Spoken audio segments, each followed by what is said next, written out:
Plus de 5000 fonctionnaires à San Pedro, zone stratégique, poumon de l'économie ivoirienne. Ce numéro de la Côte d'Ivoire en marche est donc consacré à la fonction publique et ses réformes et à la trêve sociale dans un décor de sacs de cacao et de café. Vous l'avez si bien imaginé, on parlera donc aussi du ministère de l'Agriculture.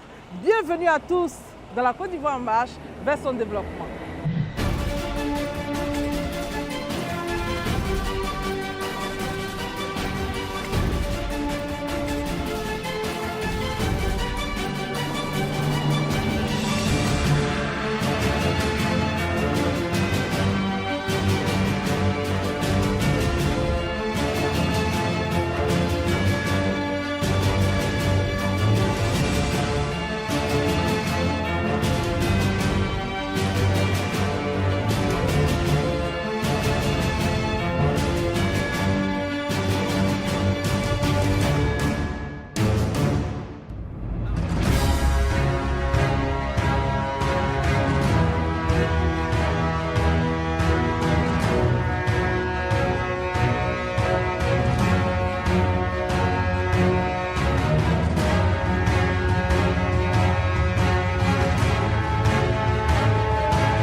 Souchet et gingembre transformés dans cette unité pour obtenir plusieurs produits. C'est la trouvaille de ces dames issues d'une association.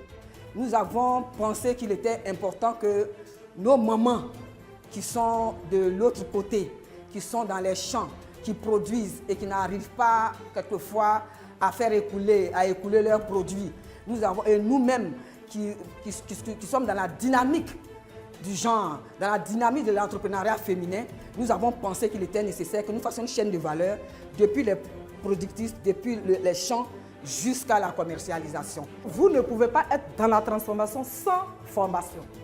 Ça va de pair.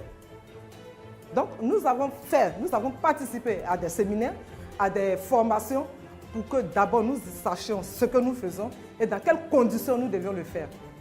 Outre Abidjan, plusieurs villes s'intéressent à la transformation, cas pratique d'Abakala avec la transformation de la noix et la pomme d'acajou. On extrait le jus de la pomme et on fait en plusieurs produits dérivés. Cette activité, elle est rentable. La preuve, depuis que je mène cette activité, moi-même je suis devenue autonome. Avant, la capacité de l'unité était de 20 tonnes. Grâce au projet PASSI, et avec le partenaire de l'État, aujourd'hui nous sommes passés à 350 tonnes. Ça nous rapporte bien. On aime bien notre travail.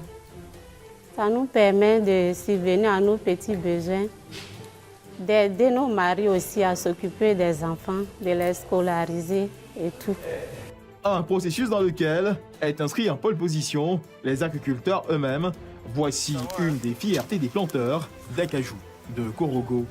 Bon, après la formation, il y a une meilleure récolte. Donc, en ce moment, on avait problème de logement. Voilà, donc, avec la récolte meilleure, j'ai pu construire une maison.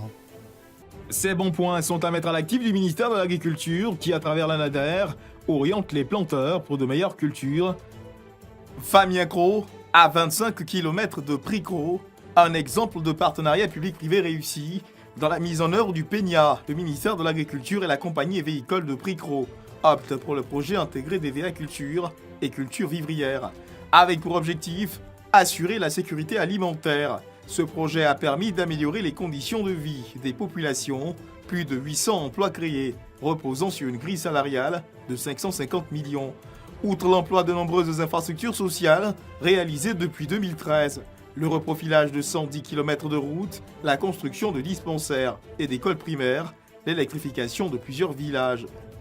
La CHP, qui est le partenaire financier de ce projet, apportait aux producteurs tous les intrants qu'il faut, c'est-à-dire la semence, les engrais, les herbicides. Et donc, nous, la NADER, les techniciens de la NADER que nous sommes, formons les producteurs au champ sur les itinéraires techniques de toutes les cultures qui ont été retenues. Et ces itinéraires-là partaient de la préparation des terres, les techniques de semis, parce que pour changer, pour apporter un plus à ce que les bénéficiaires faisaient avant, il fallait leur enseigner les nouvelles techniques. Donc avant, c'est Nyam on fait. Donc Nyam là qu'on fait là, ça ne devient pas beaucoup. Mais après ça, quand ils sont venus nous montrer comment on fait Nyam pour que ça a devenu beaucoup.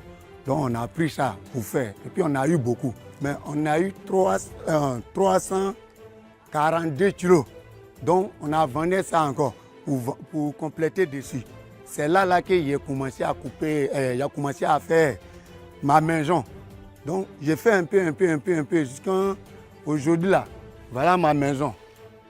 Dans la partie mécanisation, en réalité, ce n'était pas de continuer avec le matériel, les équipements vétustes tels que les houes et consorts.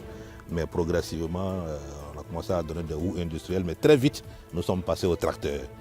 L'organisation interprofessionnelle de la filière agricole a implanté ces centres-là pour anticiper sur le problème de manque de main-d'œuvre. Et aussi, hormis ça, il y a le changement climatique qui réduit la zone de mise en place, le temps de mise en place des cultures dans le bassin cotonnier. Or, avec ces tracteurs, nous pouvons en un temps record mettre en place de grandes superficies. La modernisation et la mécanisation de l'agriculture ivoirienne, le gouvernement a opté pour la création de 9 agropoles sur le territoire national, dont le premier, d'un coût de 80 milliards de francs CFA, a vu le jour dans le village de Koubi, à 7 km de Tiébissou. Il s'agit du pôle agro-industriel du Bélier. En réalité, si le secteur agricole a tous les moyens qu'il faut pour pouvoir soutenir les producteurs, il est possible de réduire fortement la pauvreté en Côte d'Ivoire. Et c'est sur ça que nous allons travailler dans le PNIA 2. En somme, la sécurité alimentaire est une priorité pour le gouvernement ivoirien, d'où la mise sur pied du programme national du secteur agricole ivoirien. Plusieurs localités en bénéficient. Nous sommes ici sur le projet d'aménagement hydro-agricole de Mbayakro pour la production du riz irrigué avec maîtrise d'eau. Premier barrage gonflable en Côte d'Ivoire et en Afrique de l'Ouest. La Côte d'Ivoire, première puissance agricole de l'Afrique de l'Ouest, et la fonction publique, une administration dynamique. La Côte d'Ivoire veut atteindre l'émergence. Merci de nous faire confiance. Merci d'être pour le développement.